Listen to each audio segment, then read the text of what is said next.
Hello, welcome to TNC Talks Nonprofit. I'm Scott. I'm Mercedes.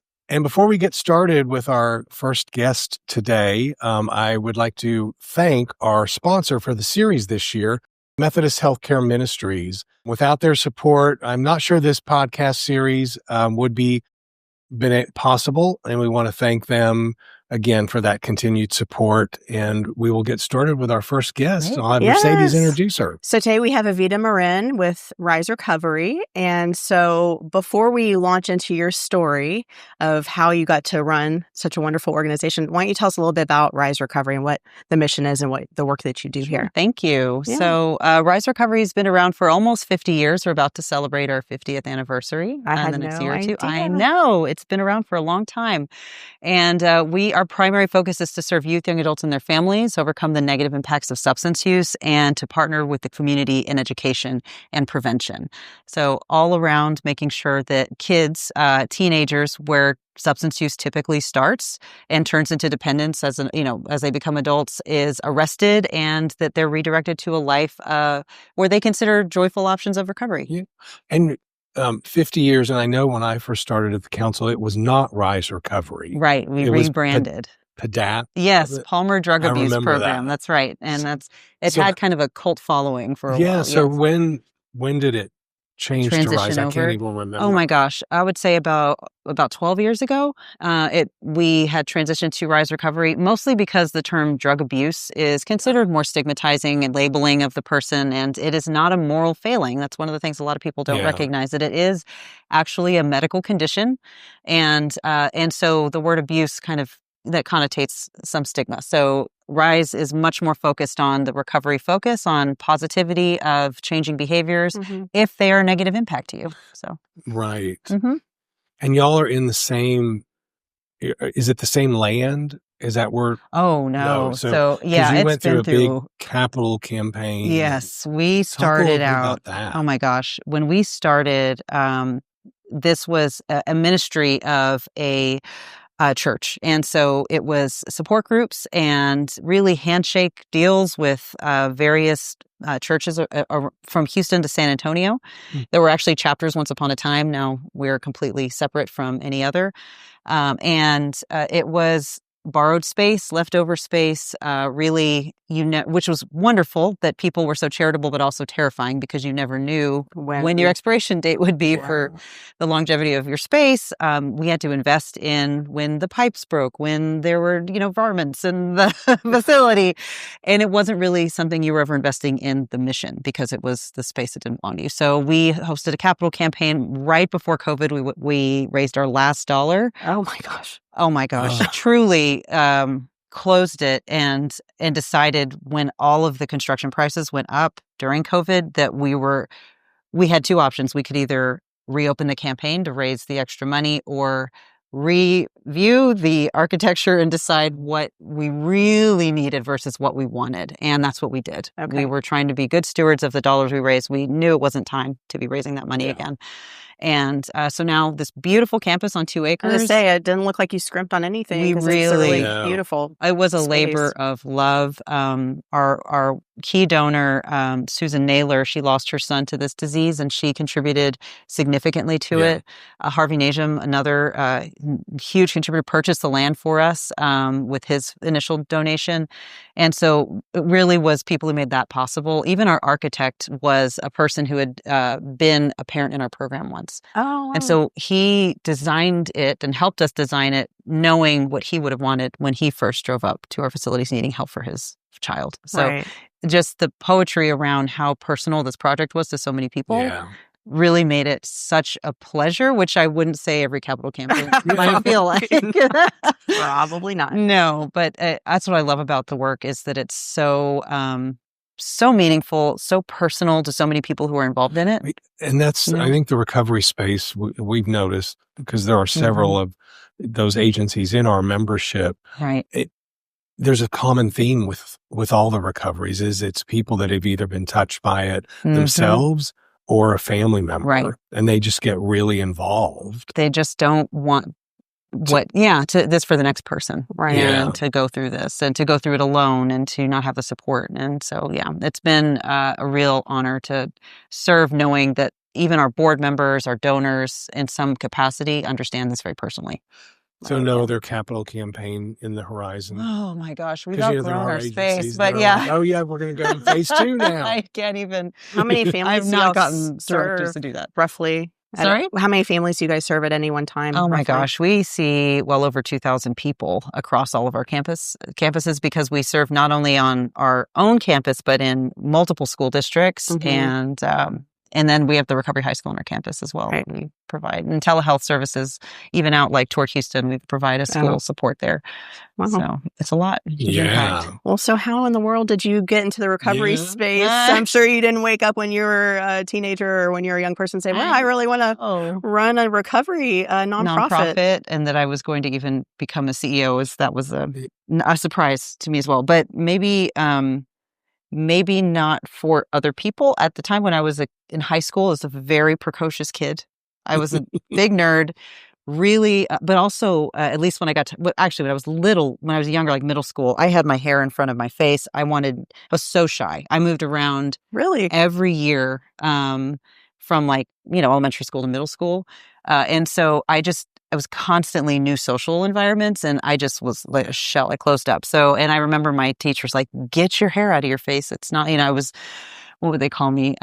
Who's that character from Addams Family? Thing. Yeah, the Who's thing. Thing?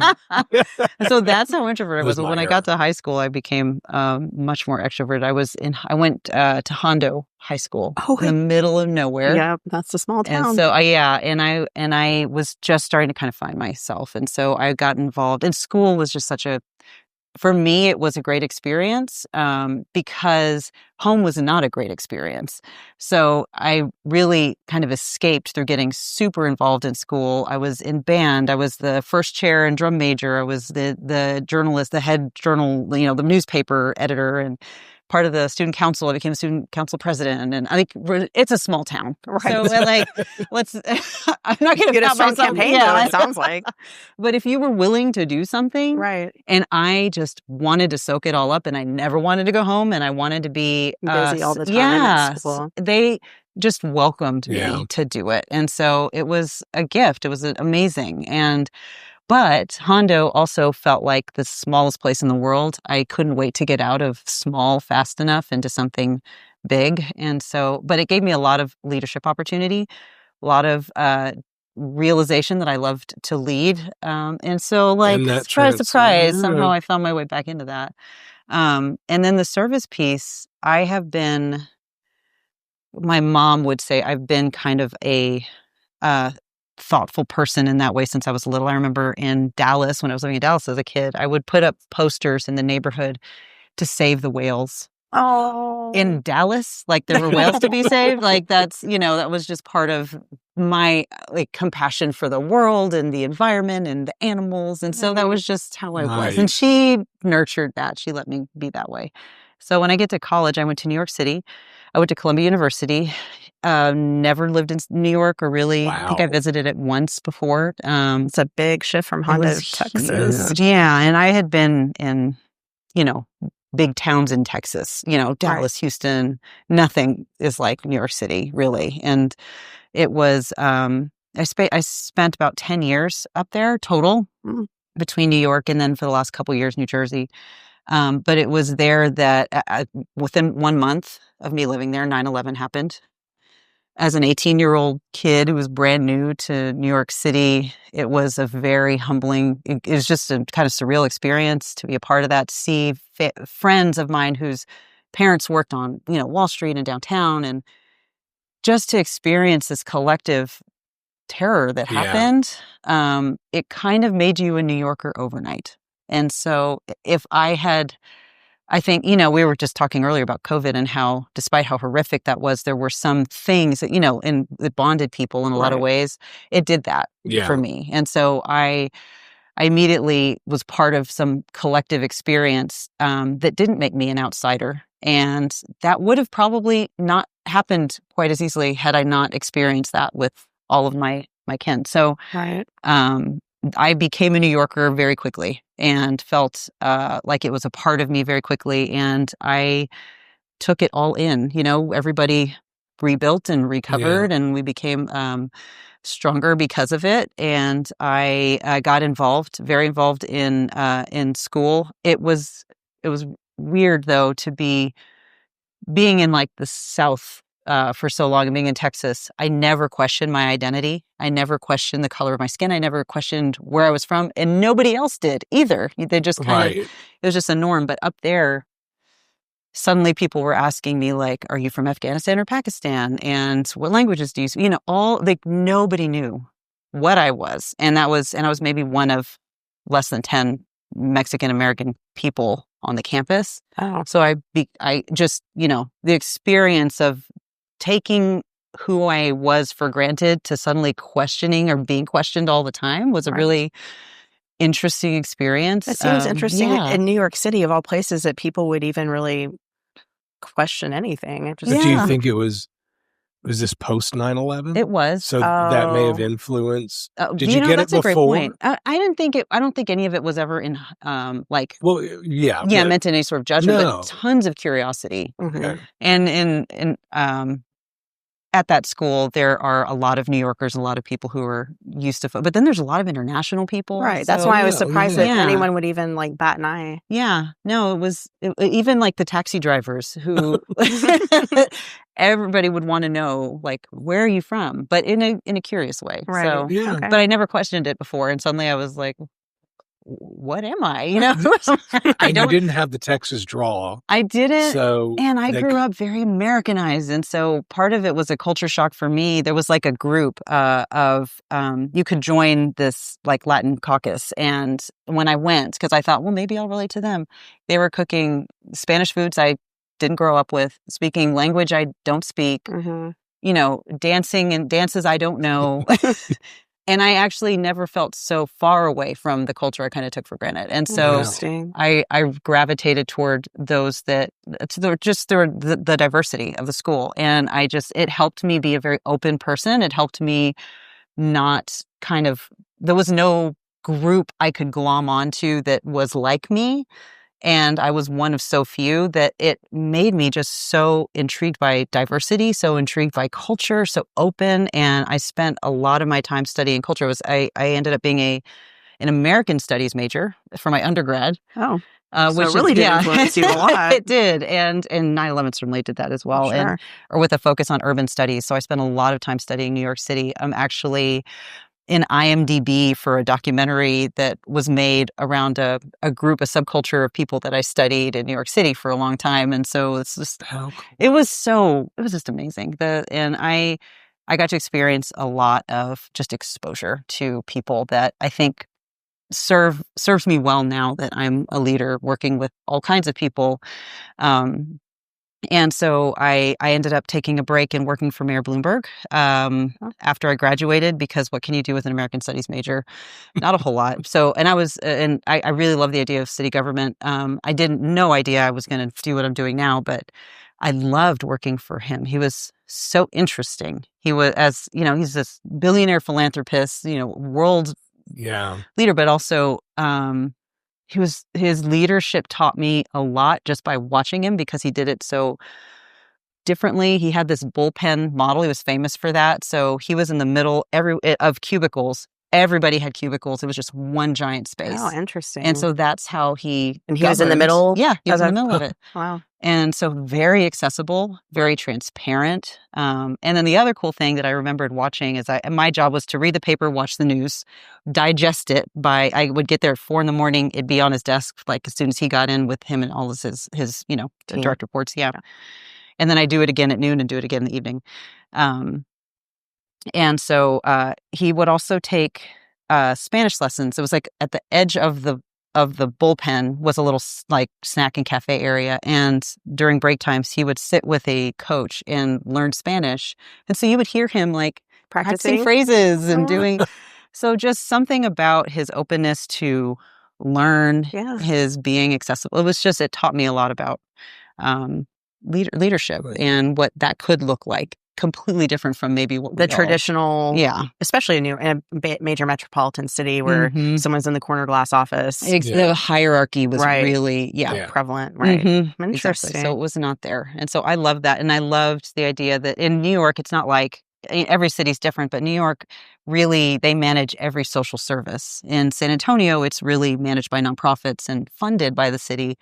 In New York, they are homeless services. Oh, really? Yes. And so they manage the shelter and that. And so it's those things that. Is it still like that today? Do you know? I probably, I'm sure, I mean, nonprofits exist, obviously, Right. but for those major emergency type needs, those safety net needs, that's the And city. I guess it's so runs that. large and populous that maybe There's a lot of immigrants. There's just so many.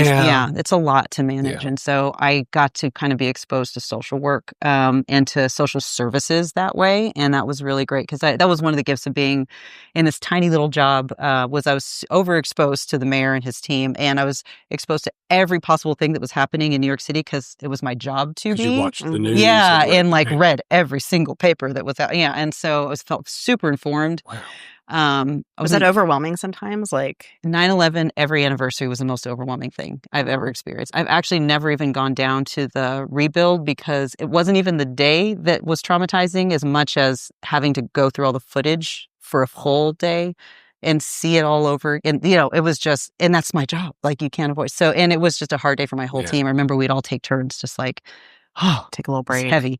Yeah. So it was, but only really just that thing. Everything else there was heavy, but then there was also great. There was just this diversity of news. It was always so exciting. You were always plugged in. You knew who was going to be where, and you could, take advantage of that because you were so informed. So that was really great. And what I also learned about leadership and that experience was I got to see from the inside all the things that the news doesn't report. And so, for instance, you may get the headline that a bombing scare or something that's happened over the years or, subway strike and things like that. But what you don't see is like every single bombing that was prevented, every single terrorism attack that didn't happen because they were on top of it, never made the news.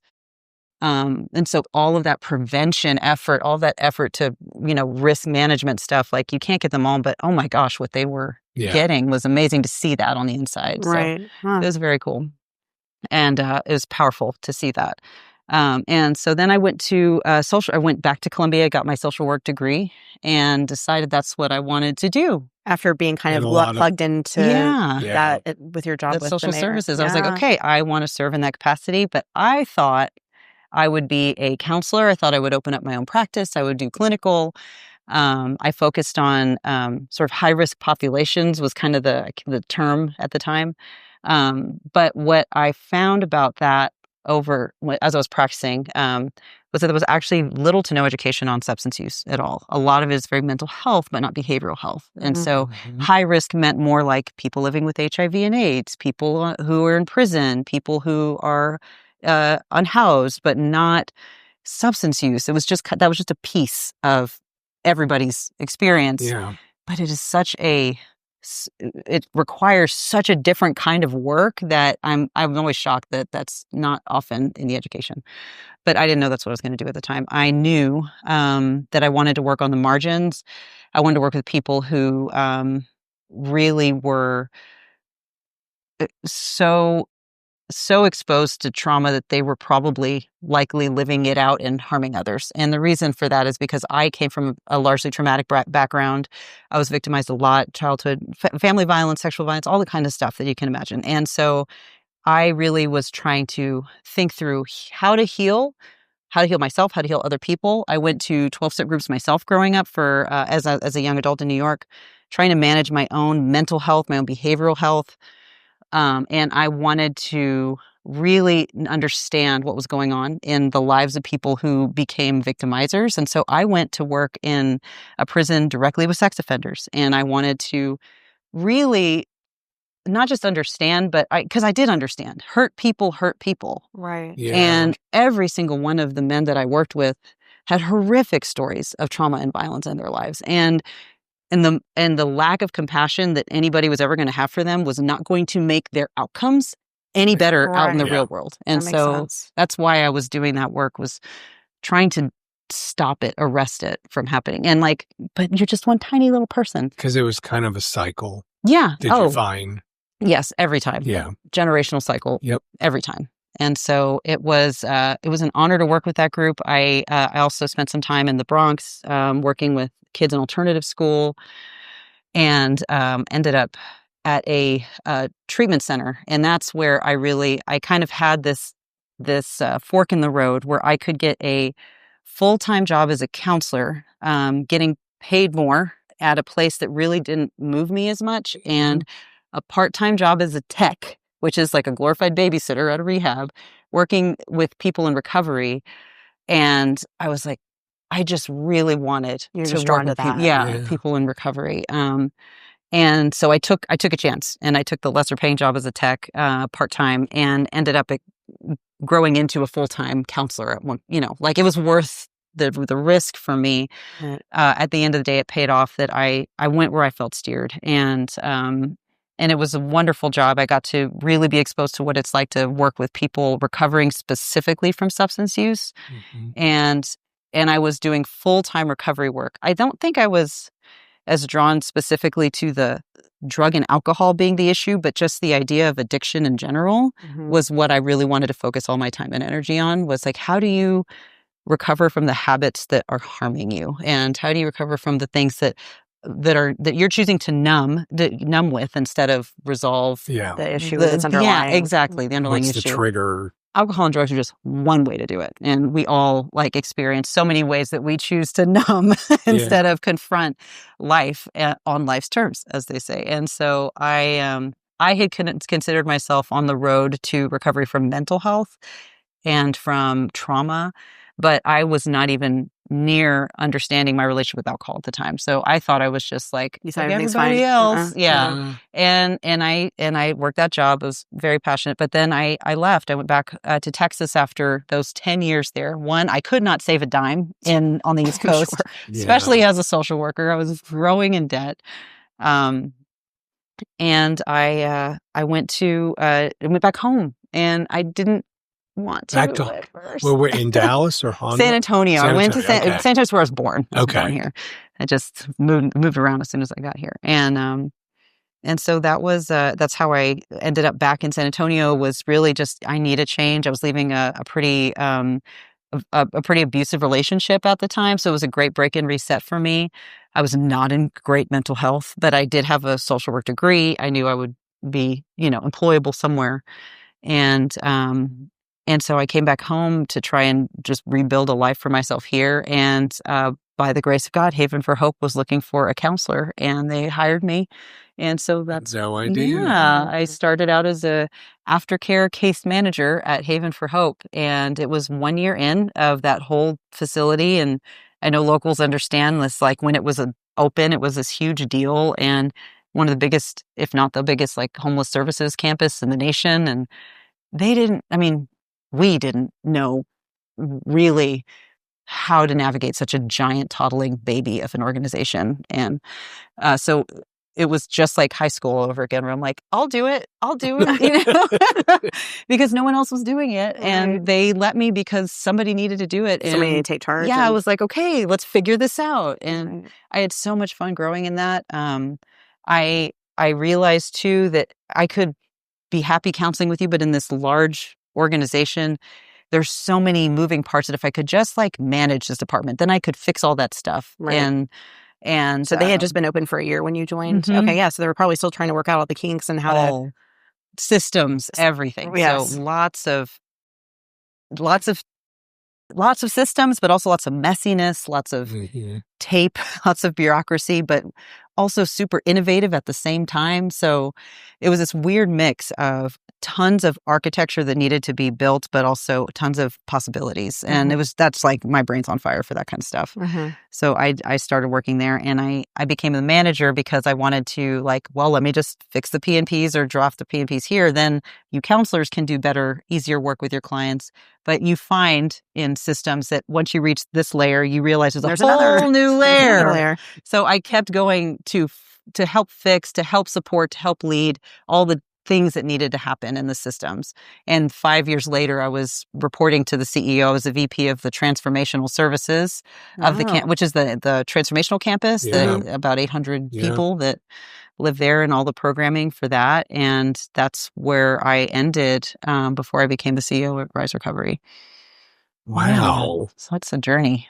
And how long have you been with Rise? 9.5 years. Oh my God. Yeah, long time. And that was my first executive director / CEO job was with Rise. And it was, it's exactly what I wanted to be, because again, it was going back home to this idea of recovery. Mm-hmm. It was, I was very happy serving Mr. Greehy's mission at the time, because that was very much, and talk about leadership there. I felt like being exposed to Bloomberg and Greehy were both just amazing experiences, because he's so hard on you. I mean, the continuous improvement mindset that he gave, you could show him 99% success and he would say, but what about that 1%? Yeah. Oh, okay. Like, that's how he was constantly challenging you to continuously improve and think about things. And was that hard?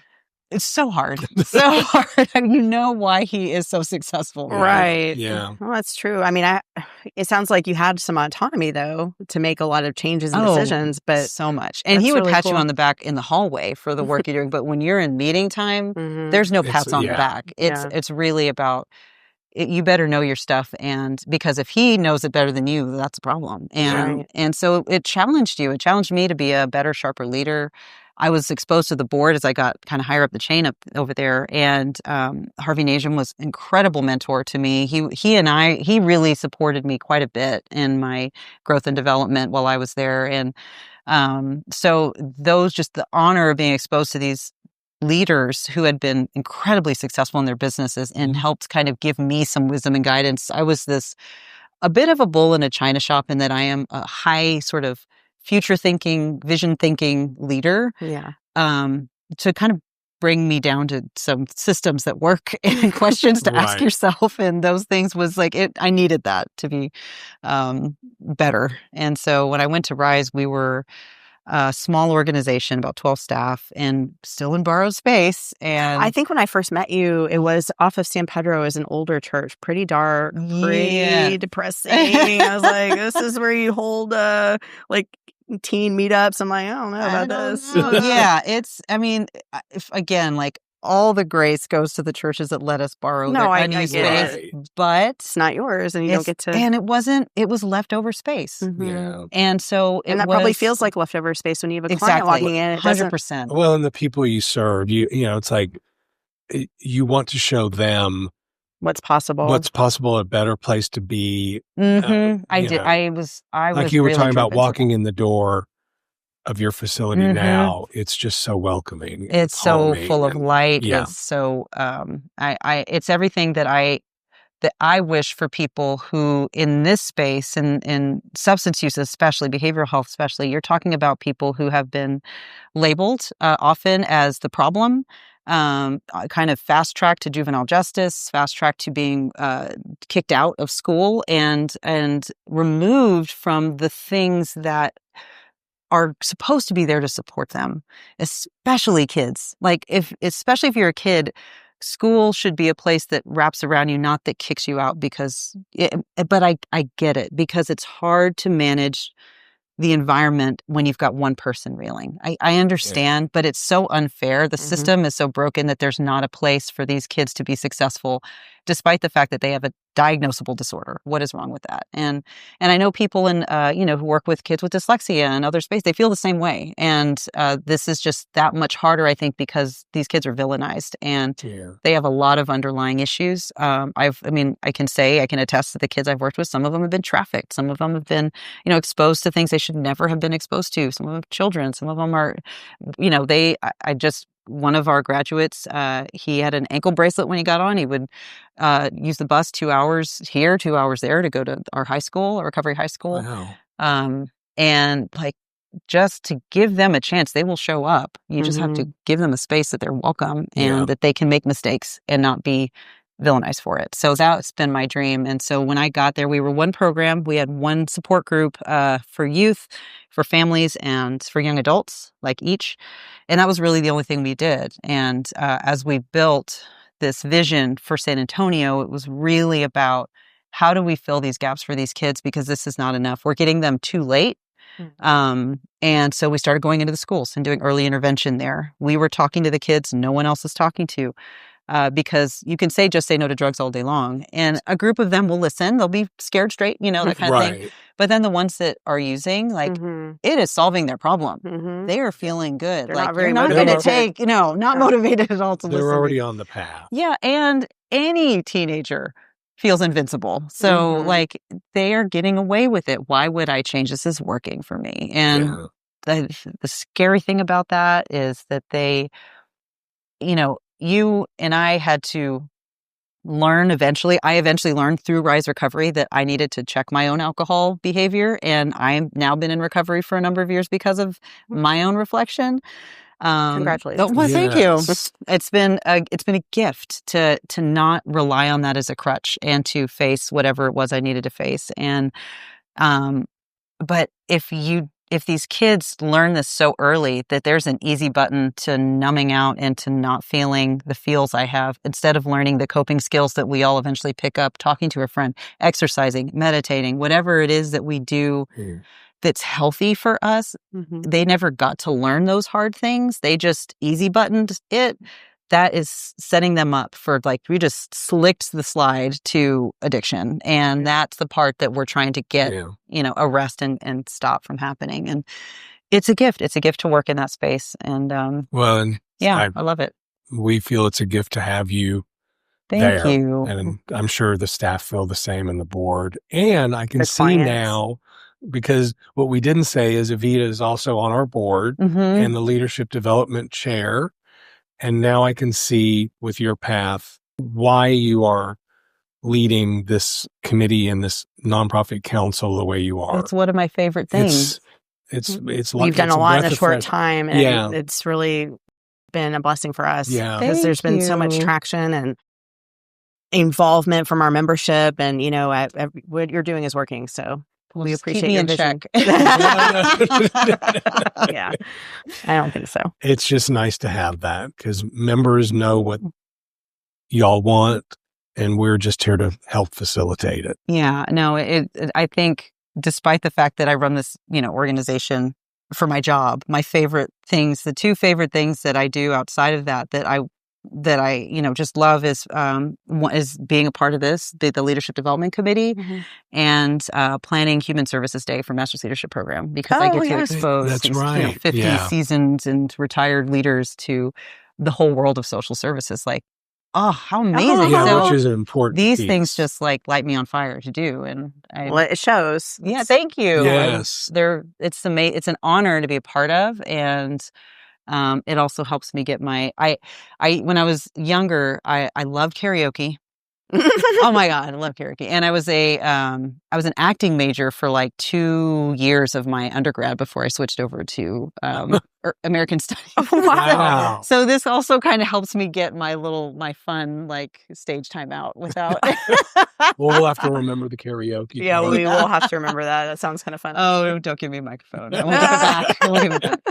So yeah, I'm not a performer anymore. But it's those are the kind of things that bring me joy. So just being out there and sharing and synergizing and being, connecting people, it just makes me it's very happy. contagious. So we can. Thank you. And we're very grateful. Yeah. I'm so grateful. Well, what a wonderful story. I I know. would have never known any of that.